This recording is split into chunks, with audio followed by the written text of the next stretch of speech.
قیامت کی نشانیوں میں سے ایک بہت بڑی نشانی یہ ہے کہ قیامت سے پہلے ایسے لوگ آئیں گے جو بہت زیادہ طاقتور ہوں گے۔ ان سے لڑنے کی طاقت کسی کے پاس نہیں ہوگی۔ یہ زمین پر موجود سارا پانی پی جائیں گے، ہر قسم کی کھیتی اور پھل کھا جائیں گے، اور جو کچھ ان کے راستے میں آئے گا سب نیست و نابود اور تباہ و برباد کر دیں گے۔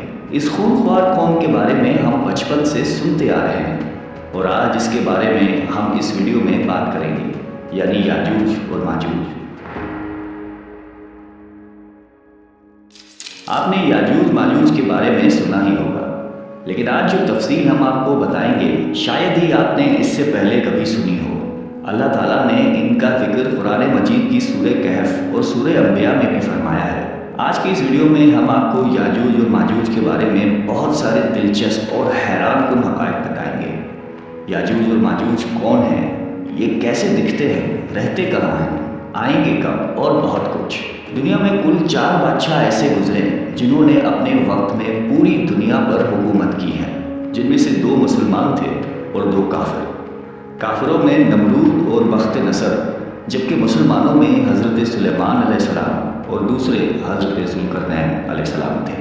ذوالقرنین کا نام سکندر ہے اور یہ حضرت سام بن نوح علیہ السلام کی اولاد میں سے تھے اور ایک بڑھیا کے اکلوتے بیٹے تھے، اور حضرت خضر علیہ السلام کی خالہ زاد بھائی تھے۔ آپ نے حضرت ابراہیم خلیل اللہ کے ہاتھ پر اسلام قبول کیا اور کئی سال ان کی صحبت میں رہے۔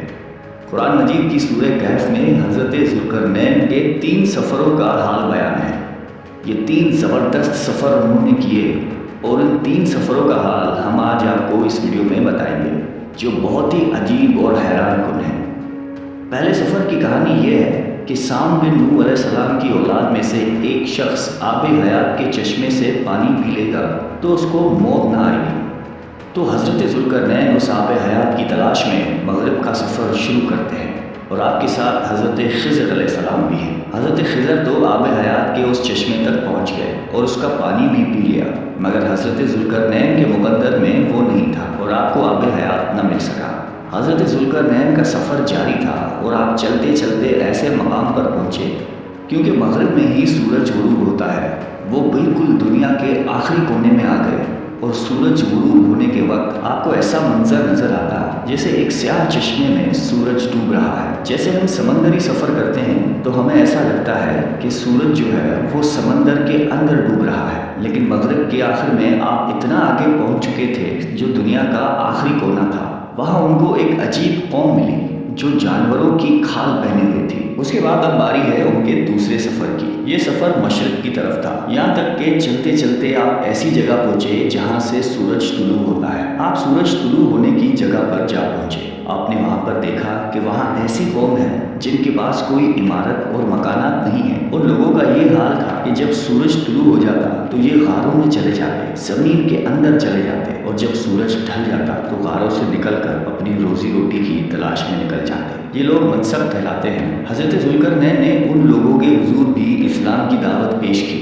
وہاں پر بھی کچھ لوگ ایمان لائے اور کچھ لوگ اڑے رہے اور آپ سے جنگ بھی کی، لیکن بہرحال آپ نے ان لوگوں کو بھی قابو کر لیا۔ اب ان کا تیسرا سفر شمال کی طرف تھا۔ آپ چلتے چلتے 2 پہاڑوں کے درمیان پہنچ گئے تو وہاں بھی آبادی عجیب و غریب تھی۔ ان کی زبان بہت عجیب و غریب تھی۔ ان لوگوں کے ساتھ اشاروں میں بہت مشکل سے بات چیت کی جا سکتی تھی۔ ان لوگوں نے حضرت ذوالقرنین سے یاجوج اور ماجوج کے ظلم و ستم کی شکایت کی اور آپ سے مدد مانگی کہ آپ ہمیں ان کے ظلم سے بچائیں۔ یاجوج ماجوج کون تھے؟ یہ ایک فسادی گروہ ہے اور ان لوگوں کی تعداد بہت زیادہ ہے، جس کا اندازہ اس حدیث مبارک سے لگا سکتے ہیں کہ حضرت عبداللہ بن عمر رضی اللہ تعالیٰ عنہ نے فرمایا کہ جنوں انس کی کل 10 حصے ہیں، ان میں سے 9 حصے یاجوج ماجوج ہیں، باقی 1 حصہ انسان ہے۔ اب ذرا غور کریں کہ اس وقت دنیا میں 7 بلین انسان، 7 ارب لوگ رہتے ہیں، تو اس حساب سے تقریباً 70 بلین یاجوج ماجوج ہو سکتے ہیں، اور ان کی تعداد بڑھ رہی ہے۔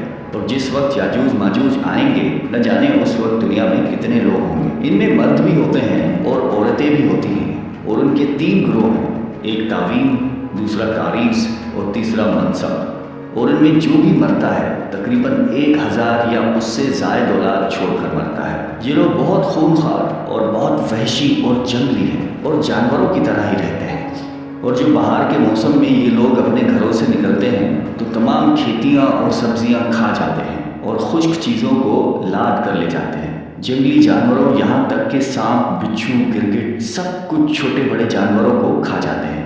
جب حضرت ذوالقرنین سے لوگوں نے فریاد کی کہ آپ ہمیں یاجوج ماجوج کے ان ظلم و ستم سے بچائیے، اس کے بدلے میں آپ جو کہیں گے ہم آپ کو دیں گے۔ حضرت ذوالقرنین نے کہا کہ میرے پاس اللہ کا دیا بہت کچھ ہے، مجھے کسی چیز کی ضرورت نہیں ہے، مگر تم اپنی جسمانی محنت کے ذریعے میری مدد کرو۔ آپ نے کمال کیا کہ ان دونوں پہاڑوں کے درمیان آپ نے بہت بڑی گہری بنیاد کھدوائی۔ اس کی گہرائی اتنی گہری تھی کہ اس میں سے پانی نکل آیا، اور پھر اس کے بعد آپ نے اس میں پگھلائے ہوئے تانبے کے پتھر جمائے اور لوہے کے تخت نیچے اوپر لگا کر ان کے درمیان لکڑی اور کوئلہ بھی بھروا دیا۔ اسی طرح ایک بہت ہی مضبوط دیوار بنا دی گئی۔ آج کے زمانے میں جس کو ہم کنکریٹ کی دیوار کہتے ہیں، یہ اس سے بھی زیادہ مضبوط دیوار ہے۔ اب ہوا کیا کہ یاجوج ماجوج دیوار کی ایک طرف اور یہ قوم دیوار کی دوسری طرف ہے۔ اب حدیث پاک میں ہے کہ یاجوج ماجوج روزانہ اس دیوار کو توڑ دیتے ہیں، مگر دن بھر جب محنت کرنے کے بعد اس کو توڑنے کے قریب پہنچ جاتے ہیں تو ان میں سے ایک کہتا ہے کہ چلو باقی کل توڑیں گے، لیکن اللہ کی شان کہ دوسرے دن وہ دیوار اس سے زیادہ مضبوط ہو جاتی ہے اور اپنی اصل شکل میں آ جاتی ہے۔ پھر اگلے دن جب دیوار توڑنے کا وقت آتا ہے تو پھر کوئی کہتا ہے کہ چلو باقی کل توڑ لیں گے، دوسرے دن پھر ایسا ہوتا ہے، تیسرے دن پھر ایسا ہوتا ہے، مگر ایک دن آئے گا جب اللہ کی رضا ہوگی کہ قیامت سے پہلے یہ باہر نکلیں گے، تو انہی میں سے کوئی شخص کہے گا کہ انشاءاللہ کل اس دیوار کو توڑیں گے۔ تو پھر جب وہ دوسرے دن آئیں گے تو انشاءاللہ کی برکت ظاہر ہوگی اور پھر یہ دیوار ٹوٹ جائے گی۔ نبی اکرم صلی اللہ علیہ وآلہ وسلم کا مفہوم ہے قیامت قائم نہ ہوگی جب تک یاجوج ماجوج نہ آ جائے۔ یا آپ کو بتاتے چلیں کہ یاجوج ماجوج کے نکلنے سے پہلے دنیا کن چیزوں سے محروم ہو جائے گی۔ حضرت ابن عباس رضی اللہ تعالیٰ عنہ نے فرمایا کہ اللہ تعالیٰ نے 5 نہروں کو جنت سے جاری فرمایا۔ یہ 5 دریا ایک ہی چشمے سے جاری ہوئے ہیں۔ اللہ تعالیٰ نے حضرت جبرائیل علیہ السلام کے ذریعے جنت کے اس چشمے کو پہاڑوں کے اندر امانت رکھ دیا اور پہاڑوں سے نہروں کو زمین پر جاری فرما دیا ہے، جس سے لوگ طرح طرح کے فوائد حاصل کرتے ہیں۔ جب یاجوج ماجوج کے نکلنے کا وقت ہوگا تو اللہ تعالیٰ جبرائیل علیہ السلام کو زمین پر بھیجیں گے اور وہ 6 چیزوں کو زمین سے اٹھا کر لے جائیں گے۔ وہ چیزیں کون سی ہوں گی؟ دنیا سے قرآن پاک اٹھا لیا جائے گا، سارا علم بھی اٹھا لیا جائے گا، حجرہ اسود بھی اٹھا لیا جائے گا، مقام ابراہیم بھی اٹھا لیا جائے گا، حضرت موسیٰ علیہ السلام کا تابوت، اور ہم نے جو ان 5 نہروں کا ذکر کیا ہے یہ بھی گویا واپس اٹھائی جائیں گی۔ یہ چیزیں جب اس دنیا سے اٹھا لی جائیں گی تو دنیا اور دین کی برکت روئے زمین سے اٹھ جائے گی اور لوگ ان برکتوں سے بالکل محروم ہو جائیں گے۔ کیسا دور ہوگا ذرا سوچیے۔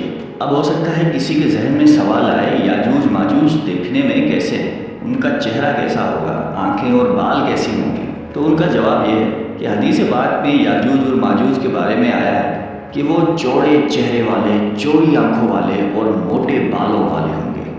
یاجوج ماجوج کا ظہور اس وقت ہوگا جب حضرت عیسیٰ علیہ السلام دجال کو قتل کر چکے ہوں گے۔ قتل دجال کے بعد حضرت عیسیٰ علیہ السلام کو حکم الہی ہوگا کہ مسلمانوں کو کوہ طور پر لے جائیں، اور اس لیے کہ کچھ ایسے لوگ اب ظاہر ہونے والے ہیں جن سے لڑنے کی کسی میں طاقت نہیں ہوگی۔ پھر یاجوج ماجوج کا ظہور ہوگا۔ یاجوج ماجوج کے نکلنے پر دنیا میں عجیب و غریب فساد برپا ہو جائے گا۔ ان کی آمد نہایت خطرناک ہوگی، اس قدر زیادہ ہوں گے کہ ان کا پہلا گروہ جب بحریہ تبریہ سے گزرے گا تو سمندر کا پورا پانی پی کر اس کو سکھا دیں گے۔ جب وہ دوسرا گروہ آئے گا تو وہ حیران ہو کر چلے گا کہ یہاں تو کبھی پانی تھا ہی نہیں، بلکہ پانی سارا ختم ہو جائے گا، اتنا بڑا لشکر ہوگا۔ یہ لوگ دنیا میں فساد، قتل و غارت سے فارغ ہو جائیں گے۔ مسلمان تو کوہ طور پر حضرت عیسیٰ علیہ السلام کے ساتھ ہوں گے تو یہ کہیں گے کہ زمین والوں کو تو قتل کر لیا، اب آؤ آسمان والوں کو قتل کریں۔ خدا کی قدرت دیکھیں، پھر آسمان سے جب نیچے گریں گے تو ان پر خون لگا ہوگا۔ یہ اپنی انہی حرکتوں میں مشغول ہوں گے